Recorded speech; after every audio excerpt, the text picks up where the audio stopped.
The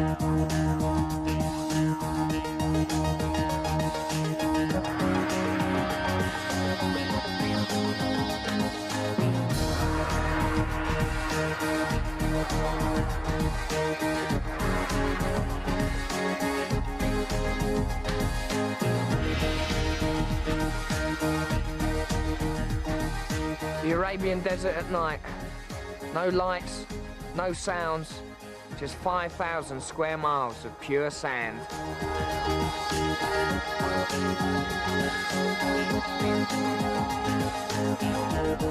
I'm travelling through the volatile Middle East to Jordan, Lebanon and Syria. 3 countries where war and conflict have kept travellers away. Despite its reputation and history, the Middle East can be a friendly and welcoming place. My journey begins in the deserts of Jordan, then onto the war zones and Roman temples of Lebanon, and finally markets, mosques and wilderness of Syria.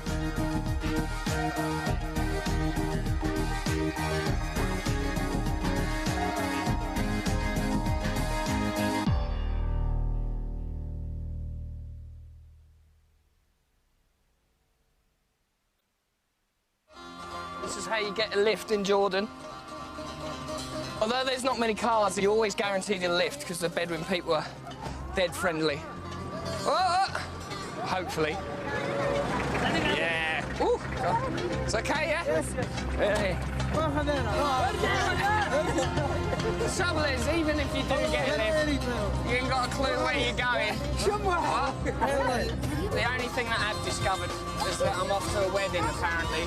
And this man here is maybe the groom's father, maybe, but it's a wedding. Wedding? Hey, woo! What's that? Salam alaikum. You the groom? Yes. Yeah. Is this the rest of the game? Salam.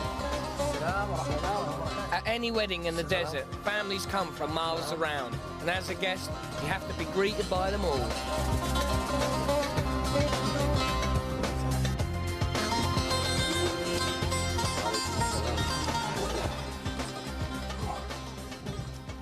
So we're friends now, we're friends, best of friends. We're off to see the women now. Here they come. The Bedouins are nomadic people who live off sheep and goats. The men and women are usually separated at weddings, and mixed dancing is by special invitation only. It's okay. Watch the footwork, watch the footwork. I've mastered it. Oh, yeah. Check that out. All right.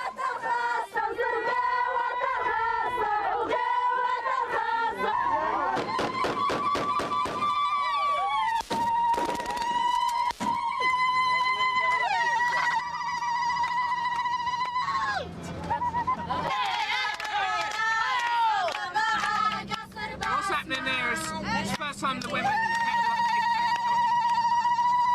What's happening here is the first time the men and women have got together. And they're driving around the desert, giving their all, clapping their hands, making loads and loads of noise. And then we're all going to get together and someone will actually get married.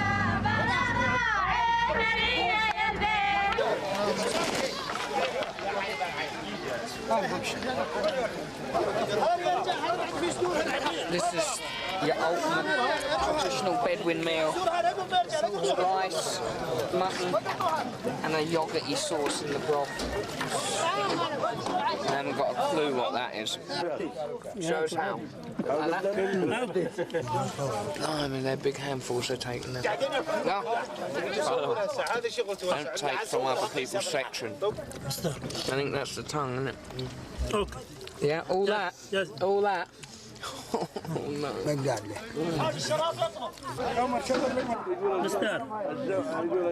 Where's it all going? No one gets a ball in that big. That's my size of mine. Small, no. As a guest, there are certain rituals you got to get right, like washing your face after a meal and spitting in the right direction.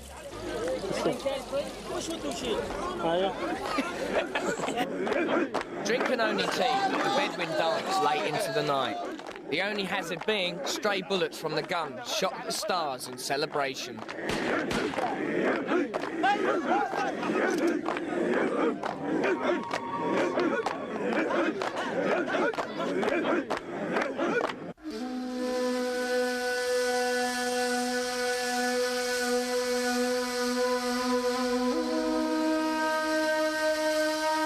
The desert around Wadi Rum remains one of the most spectacular landscapes in the Middle East.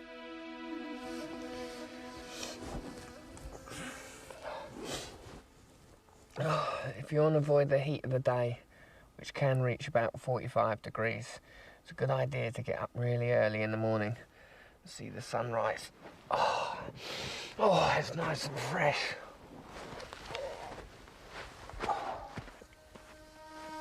There's only one hotel in Wadi Rum, so if you want to stay overnight, it's best to camp. But it's still one of Jordan's main attractions. For 400 years, from the 16th century right up to the First World War, the Turks ruled the whole of this area.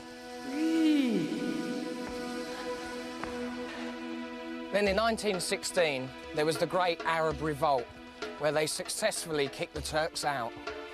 Champion! This is where the Arabs used to have their camps, where they'd plan their raids on the Turks. And they were helped by the Englishman T.E. Lawrence, who later became known as Lawrence of Arabia.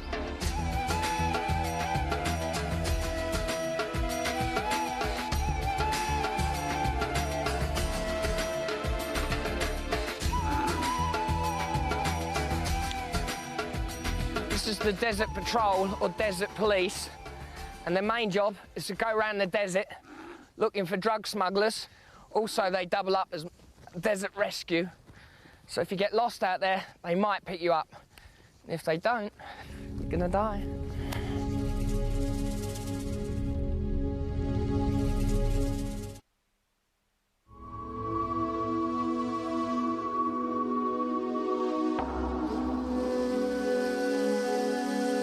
There's only one road to and from Wadi Rum, and what's good is it stops in the middle of the town and the desert starts.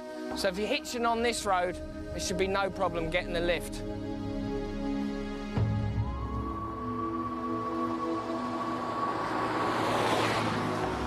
Because no one will leave you in the desert in this heat, would they, really? Oh, yeah. Heading north to Petra, there was time for a quick lesson in Arabic from a very patient driver. هذا مش مظبوط. هذا مش مظبوط. يا رب. همشي. همشي. مش. همشي. همشي. على الماشي مش همشي. على الماشي. همشي. Yeah, same by the way. By the way. By the way, على الماشي. على on. This in English on. Yeah. على الماشي. ماشي. الماشي. على الماشي. How are you doing? By the way. Oh, by the way. Yeah. My Arabic will be مشي. أنت مش ماشي. Arabic مش ماشي. No good in Arabic. Yeah, but in 2 weeks' time, we miss you. Oh, it's good, Arabic? Yeah. ماشي. مظبوط. Oh, ماشي. Yeah, you speak. أنت بتحكي.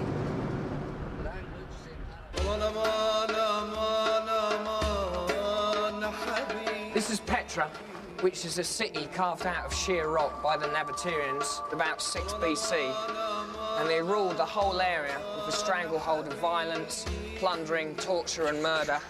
But they soon gave all that up for extreme extortion. Because it's a good trade place, you either pay them loads of money to come through, or they kill you.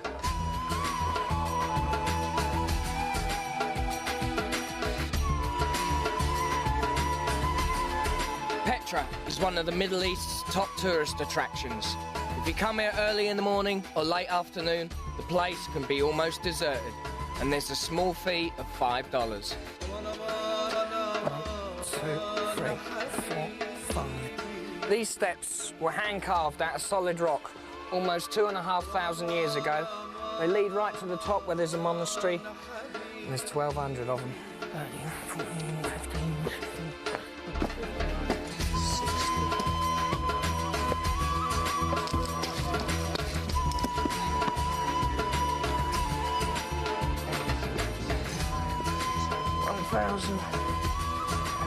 1,121, 1,122, 1,123. Even today, a few of the local Bedouins still live in the caves around Petra.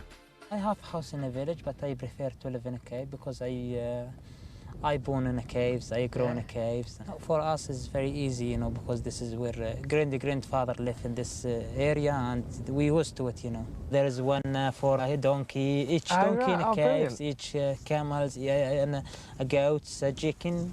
You got a toilet cave? Yeah. Yeah. Do you have cooking stuff in the cave and yes, things?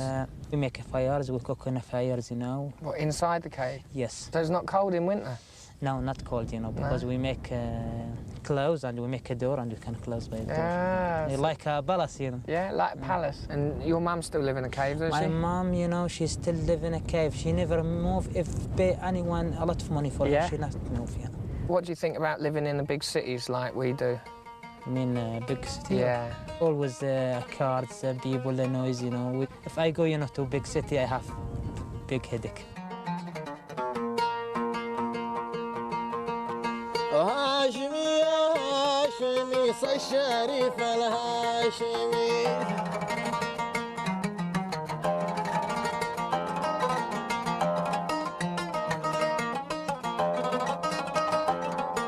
يفدوك بالروح والدم ابو عبد الله يا الهاشمي. Not far out of Petra, I met Karen, a British vet, who for the past year has been working with the Bedouin farmers. Where on earth are we going? Hopefully about 10 kilometres south on this sort of road. On this what? On this on this track to find Rathan's sheep. So what do you actually do with these sheep once you find them? But today we're vaccinating them for a disease called sheep pox. Sheep what? Pox? Yeah. Right. So how did you find the Bedouin people when you first met them?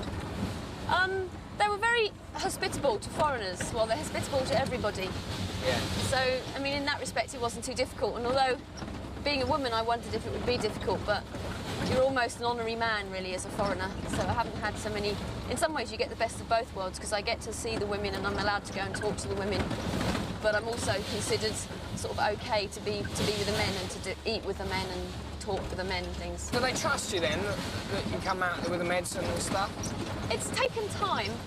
It's taken time to sort of build up that trust, certainly, when we first came out, especially because we wanted to come and do horrible things like take blood out of their sheep and put ear tags in them and things. They were quite reluctant, although it was a deal that I would sort of give them free veterinary treatment to a limited extent as sort of reward, if you like, for them helping us. But we've actually got quite a good relationship now, I think, with them, and generally they do trust us. So how long have you been out here, Karen? I've been here a year and a half. A year and a half? Yeah. You've got to be banana fruitcake to be out here that long, haven't you? Are you a banana I don't know whether it was before, I probably am now. Well, we finally got here, wherever here is. We had to come a long way because we didn't know where they were. But everything seems quite organised now. How long is it going to take to do all these? Shouldn't take longer than about an hour, but it depends on how often they all jump out. But there's a donkey slipped in there as well. Have you got to do that? No. The Bardia Research Project is an international aid organisation and is always keen for volunteers, but expect the conditions to be tough.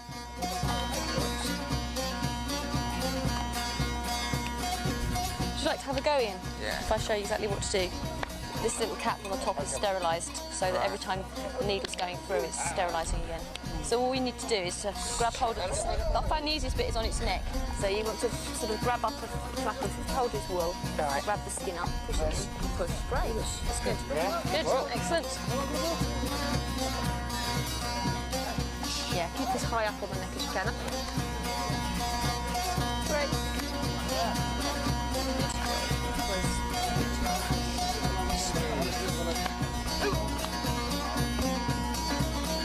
Continuing north out of Jordan on the melting desert highway, I made a detour to cool off. This is the Dead Sea. It's 400 metres below sea level, which is the lowest point on Earth. In summer, temperatures can reach 48 degrees, and there's about 34% of it in the water, so you can't swim. At least you can't drown, but all you can do is just sort of float about a lot, really. That's it. I left Jordan and headed for Lebanon and its capital, Beirut. wedged between Israel and Syria, and with a population made up of different religious groups, the country has seen many years of fighting, and until recently, peace was an unknown word. وحياة عينك ما بقى تزيد الحكي وتروحي عني للعواصل تشتكي. Beirut looks like a building site, that's because it is. From 1975 for 16 years, this was the centre of the fighting between the ethnic minority groups of the country and the superpowers of the world. In Beirut, there's only major line electricity, so what people do is risk their lives, get a bit of wire from their house, and just jump up and try and plug it into the main line. The roads are anarchy, the electricity keeps going on and off, and even some of the buildings are still uninhabitable. Now most Lebanese are building for a bigger and brighter future. If you combine that Middle Eastern hospitality and that Lebanese zest for life, you're gonna have a good time in Beirut. Woo! Go!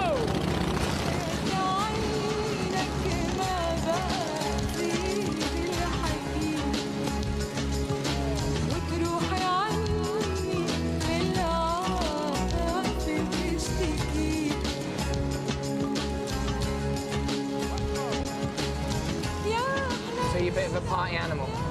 Sometimes. Sometimes, yeah. And the nightlife is good when everybody goes out. Even during the war, people were having fun. During the war? They don't care. If a very big boom came and blew up your house, they don't care. Second day, they are building again. And again, and they don't care. Tell me about the phone business.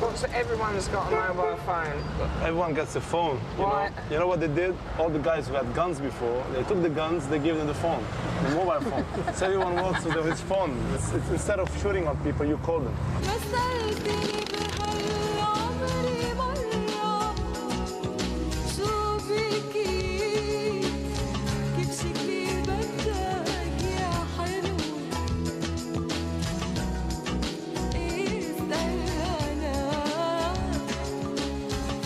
I left Beirut where the fighting has stopped and headed south where it hasn't.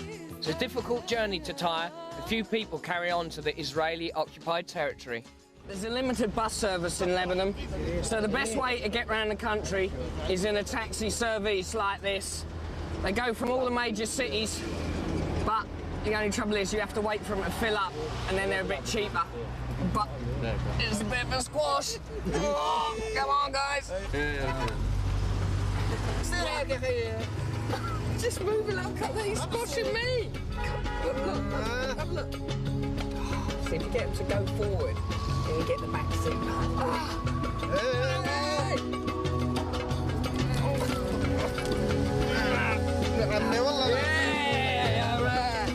We're travelling down south now, and there's still apparently some skirmishers on the border. And if you hear the sound of a bullet being fired with a hollow sound, then it's firing away from you. But if you hear a bullet without the hollow sound, then it's coming towards you, so it's time to get out of the way. That's a little traveller's tip, I suppose.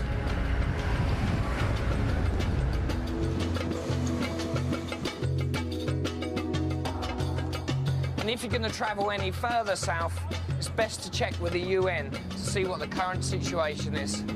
Hi there. Bakal has stopped several travellers from wandering into the war zone by mistake. Who actually lives in this occupied zone? Lebanese, mixed Christians, Muslims, Druze, tens of thousands who are living there, who have a fairly hard time. So what are the UN doing? We were sent to first in 78 to confirm the withdrawal of the Israeli forces, which of course has not happened. So I mean, now we're basically, while waiting for that to happen, we're focusing more on trying to help the civilians. Would it be safe for me to come down? Because the area is quite beautiful, isn't it? It's very nice, very nice. It is. Yeah. I mean, the Lebanese also know very well what's going on. Yeah. And I mean, they will tell you if there is. I mean, they will say that there's boom boom or something. Yeah. And then you know it's best to turn back. They'd say it was what? Boom boom. Boom boom. Yeah. Which means shelling. Right. Well, now we're going to enter into the occupied area. We have a UN checkpoint here on the way in there. So this is where it's really still happening? Yeah, we have on average at least 2 attacks every day. So it's still sort of bubbling? It is very much. I mean, it can very easily grow into something bigger, like when Israel launched what they called Operation Grapes of Wrath. First they told all the Lebanese in the south to leave the area, to get out, all the civilians.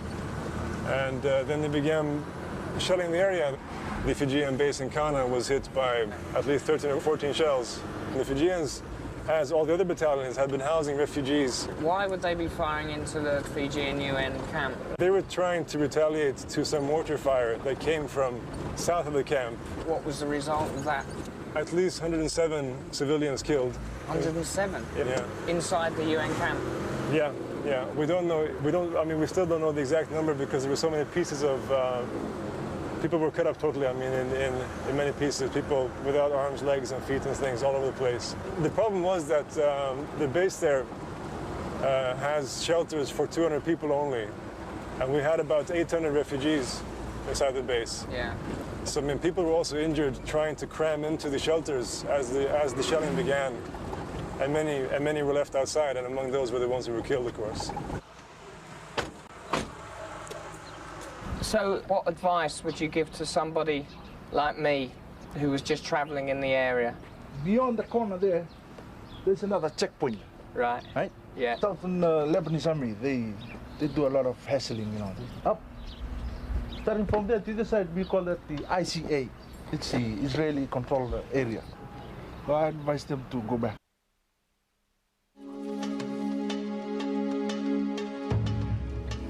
Just a few miles north from the bullets and bombs, the resilient Lebanese people get on with their daily life.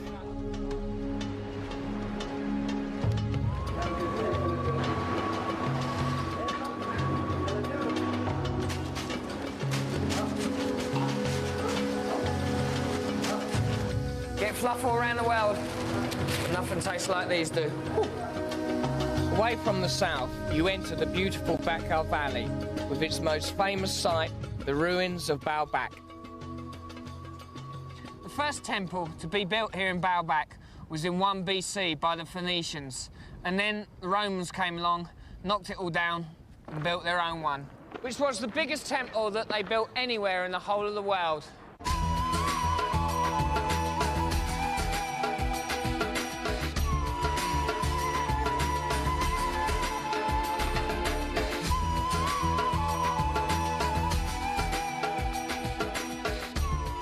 Centre of the temple, which was built in honour of the god Bacchus, who's the god of wine. It's where all the dirty orgies would go on, the blood sacrifices and the sacred prostitution, elements that they seem to have eliminated from the modern-day church. And this is the tower where the priests used to come to keep a good eye on things down below. Oi, sacrifices, there's a line there. Keep the sacrifices to the left, the virgins on the right, all right?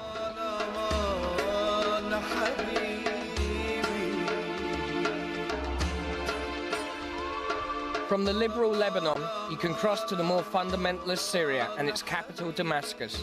Short trip overland, but a massive cultural difference. When Muhammad came to this point, he overlooked Damascus and he said to himself, I'm only allowed one time in paradise and I'm not going to spend it on earth. So he didn't set foot inside the city.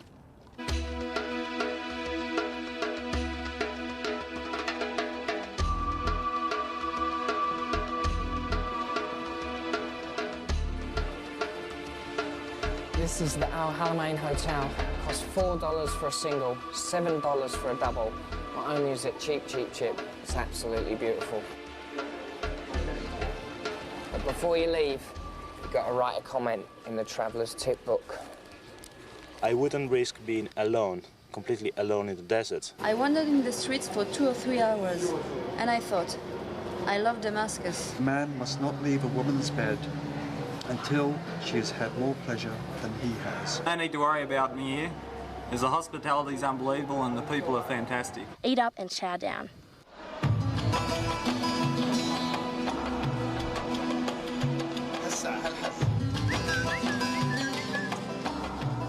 Damascus claims to be the oldest inhabited city in the world, and for years it's been hostile to the influences of the non-Muslim world.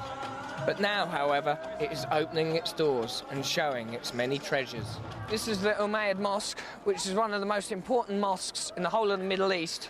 And it's important for two reasons. One is the head of John the Baptist is in there somewhere. And two, Christ, who they believe is a prophet, when he returns, he's going to actually come through that spire there and come down into the building and finish off his sermon. Exploring the city on bike can lead you to some unusual places. This is it, yeah? Yeah. Go in anyway. This is a popular sport in Syria. Rival pigeon owners try to lure the opposition's flock into their own. This is the bottom, this is the wall. Why? Battle? Yeah, it is the bottom. So, what is this gentleman, pigeon for wars? example, yeah. For example, this gentleman has many birds here. Yeah. And you have another flat beside here. For example, look at this team of birds. Like, so he take him to the sky. The pigeons go up in the sky, yeah. The flat. Yeah. And another team that start to be beside it. So two lots of pigeons flying around. Yeah, of course. Yeah. So one of the big team, they will snatch another birds from another person.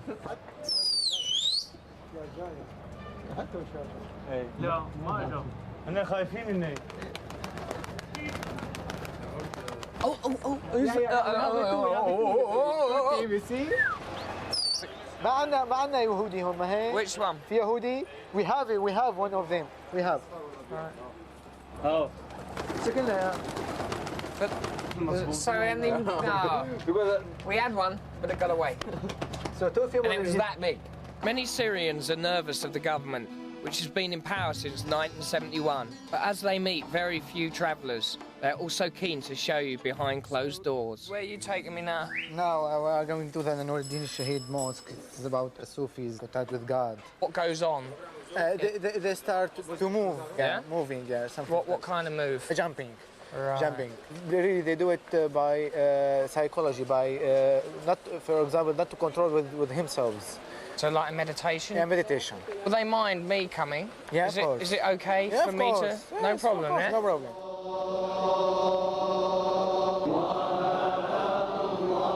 The Sufis are a Muslim sect, a visionary branch of Islam. Originally, they were Christian mystics, but by the 12th century, they converted to Islam. Sufis chant and jump until they reach a kind of ecstasy when they believe that God fills every part of their body.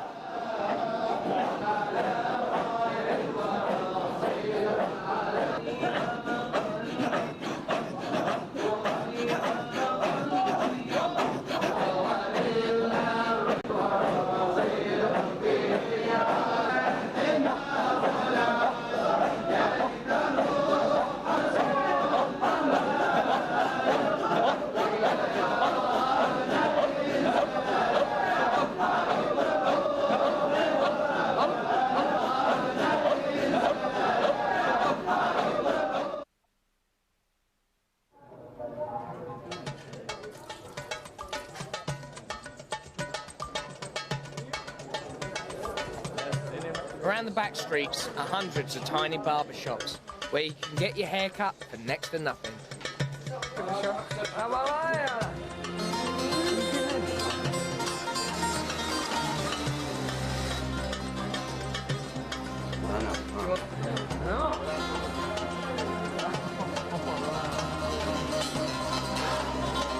شكرا.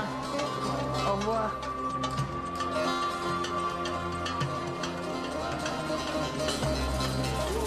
Always helps to learn a few words of Arabic to prevent any of that like communication breakdown.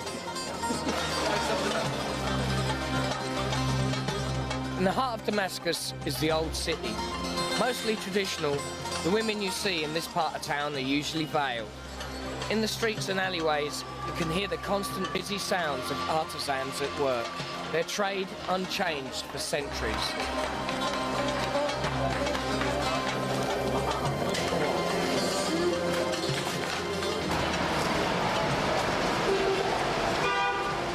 of my haircut, so there's only one thing for it now, and that's a Syrian hammam.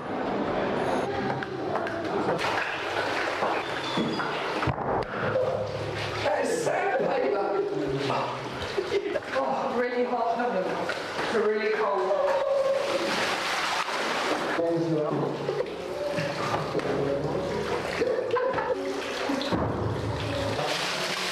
It will cost a couple of dollars to get a full massage in one of the old city's hammams. Complimentary soap, towel and tea are also provided. I've got no skin left. It's good. It's good? Yeah, it was good, but it battered me a bit. Nothing like a good bruising to work up a healthy appetite. This is full. It's the most traditional dish in the Middle East. And everyone here eats it for breakfast, dinner, tea. Also, you got what comes with it is oil, chili, tahini, garlic and lemon, bit of bread, bit of onion. Lovely.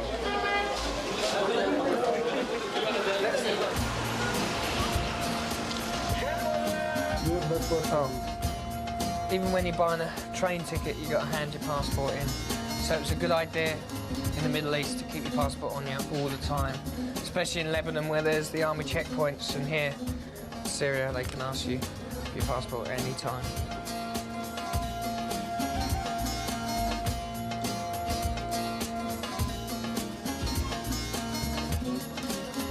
This one?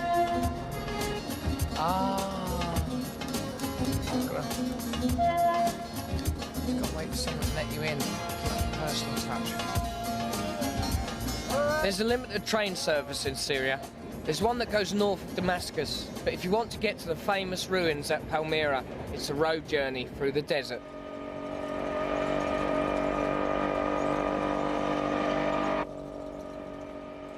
The desert got small and bumpy roads. Best way to get across is in one of these smart little buggies. I mean, it's a bit slow, but at least you can take in the scenery and sunbathe.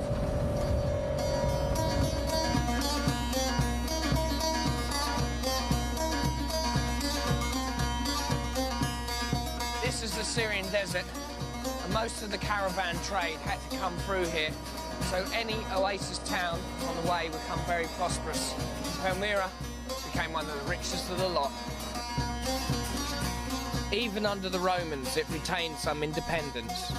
When Queen Zenobia rebelled in the 3rd century and challenged Roman power, the city was destroyed. This is Syria's premier tourist site, but like so many attractions in the Middle East, at times it can seem almost tourist-free.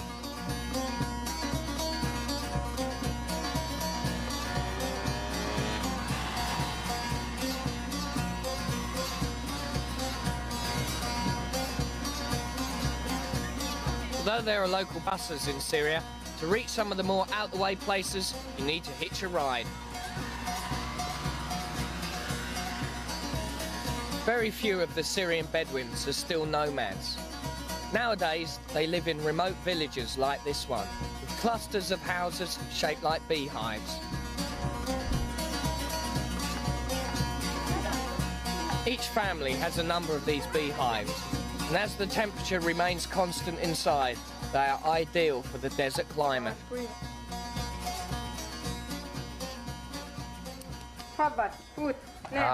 شكرا. Oh yeah, this is it. The old beehive houses, made out of mud and straw. Old traditional house. Apparently in winter, keeps you nice and warm, and in summer, keeps you nice and cool. Hey? Oh, pardon. Got to take your shoes off. It's nice and cosy, but you know, I said it was hot. I'm freezing. God.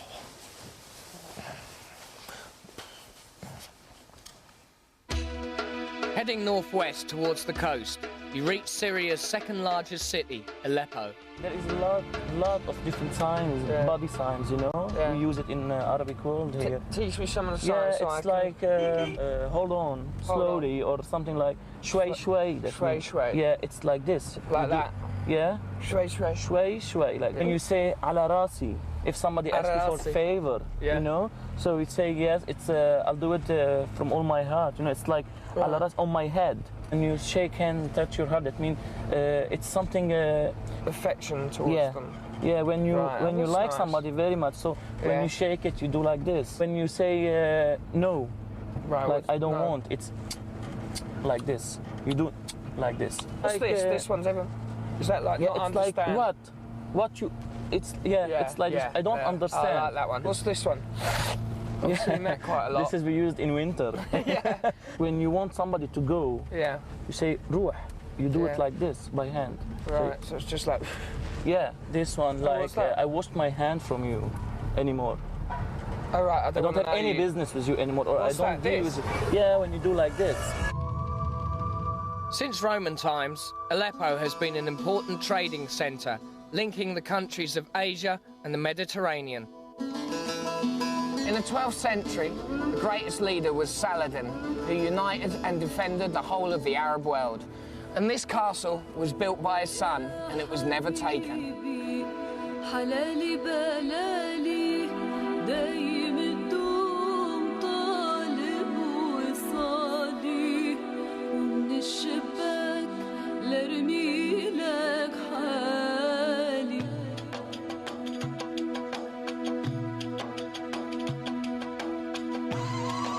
Aleppo has got one of the biggest and best souks in the Middle East.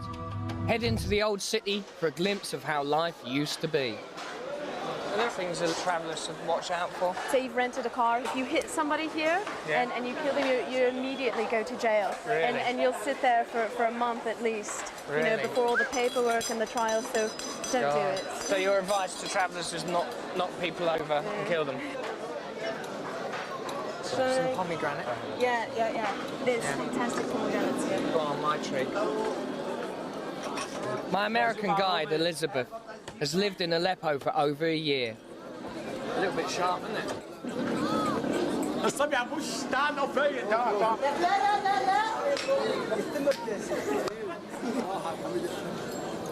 That is the best cheese. Yeah? The best. It's made at home. It's made I at thought home? this was the best cheese. No. This. Usually the Come on, which is the best cheese? Sort it out. What's that? This is made from grape juice, and it's including nut. It's a sparrow. Feast your eyes on these beauties. Oh, Which no, one would each you get colour. married in if you got into Well, that? one in every colour, actually. They changed dresses several times. No, in the you night. lie. No, really. There are lots of do's and don'ts for women. It's not so strict here, actually. Yeah. It's quite open. Yeah. People like to talk to you, and also they like to, just sort of brush up against you. You don't even notice it sometimes, Right, but yeah. that's fantastic. Yeah, that's cool. What's this thing here? It's a camel hump. A camel hump? It's just a camel Well, butcher. they eat camels here, yeah? Yeah, lovely. I thought camel humps are full of water. It's all grease. Right. Yeah. This is what's left of it. It's usually big. It's usually massive. What, in that shape? Sa fille, Knickers yeah, that got flashing knickers. lights on. One for me and one for you. See if you can see where I am. That is extraordinary. I've got to get some, I'm sorry. How much are they? 400. Nearby, I stopped off and learnt how to make a mashi, a quick snack Syrian style. What you do is take one fine leaf like that. You have to pull off the stalk because that can get in your teeth a bit there and you get them green bits. Very embarrassing. This is rice and mutton. So you squeeze on like that, don't get too much. And you just fold that over like that. Give it a good squeeze. Get your teeth like that, determination. Squeeze. Fold the edges over like that. So it's like a little package. The key word while you're doing this is package.